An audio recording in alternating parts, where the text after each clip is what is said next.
শুক্রবার সাপ্তাহিক ছুটির দিনে রাজধানীর বাজারগুলোতে শীতকালের নতুন শাকসবজি আসায় ব্যস্ত বাজারে আসা ক্রেতারা। অন্যান্য বছরের তুলনায় 2025-এ দেশের বিভিন্ন স্থানে ফসলের ভালো উৎপাদনের পাশাপাশি আন্তর্জাতিক বাজারে দাম কমলেও চাল, পেঁয়াজ, ভোজ্য তেল সহ বেশ কয়েকটি নিত্য প্রয়োজনীয় পণ্যের ঊর্ধ্বগতিতে দেশের বাজারে তার সুফল পায়নি ভোক্তারা। তবে নতুন বছরের শুরুতে শাক ও শীতকালীন সবজির দাম কমতে শুরু করেছে রাজধানীর কাঁচা বাজারগুলোতে, ফলে কিছুটা স্বস্তি মিলেছে নিম্ন ও মধ্যবিত্ত শ্রেণীতে।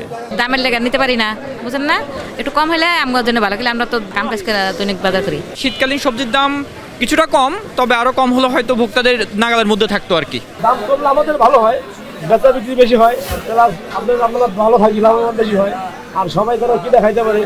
মাছ, ডিম, ব্রয়লার মুরগির দাম স্থিতিশীল থাকলেও এখনও অস্বস্তিতে ভোজ্য তেল, পেঁয়াজ ও চালের বাজারে। আটাশ চাল নতুন চাল আসছে, নতুন চাল একটু কম আসলে আবার বাইরে গেছে, আবার বাইরে আর মিনিকেট তো পুরান চাল মিনিকেট আগের থেকে যেতে 2-3 টাকা বেশি, নতুন চাল আসলে দাম কম। দাম বাড়তি, তেলের দামও বাড়তি, একটা বোতলে 40 টাকা করে বাড়ছে আবার, এই জন্য তো আমরা সমস্যা হয়ে যায়, অনেকে যারা কিনে সবারই কষ্ট। শীতকে ঘিরে কিছুটা বাড়তি দাম মাছের বাজারে। রুই মাছ নদীর 700 টাকা কেজি, আরেকটা আছে 400 টাকা কেজি।